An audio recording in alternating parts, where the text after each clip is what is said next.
আসসালামু আলাইকুম রহমতুল্লাহ। আজকে আপনাদের মাঝে আলোচনা করব ইয়াজুজ মাজুজ সম্পর্কে। ইয়াজুজ মাজুজ একটি বিষয় যা ইসলামী আখিরাত বিষয়ক বিশ্বাসে গুরুত্বপূর্ণ স্থান দখল করেন।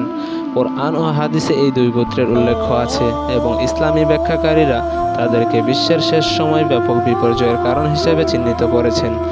ইয়াজুজ মাজুজ কারা? ইয়াজুজ মাজুজকে সাধারণত বিশাল সংখ্যক মানুষের একটি গোত্র হিসেবে বর্ণনা করা হয়। তারা অত্যন্ত দুষ্ট চরিত্রের অধিকারী এবং মানব জাতির জন্য বিপজ্জনক।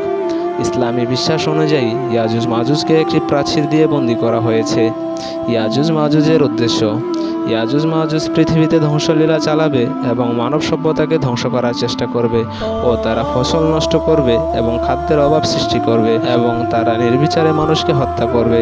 ইসলামী বিশ্বাস অনুযায়ী কিয়ামতের পূর্বে প্রাচীর ভেঙে পড়বে এবং ইয়াজুজ মাজুজ পৃথিবীতে বের হয়ে আসবে। হযরত ঈসা আলাইহিস সালাম পৃথিবীতে আগমন করবেন এবং ইয়াজুজ মাজুজকে পরাজিত করবেন।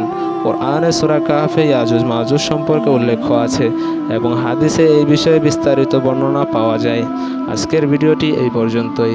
আমাদের ভিডিওটি ভালো লাগলে চ্যানেলটিকে সাবস্ক্রাইব করে পাশে থাকার অনুরোধ রইল।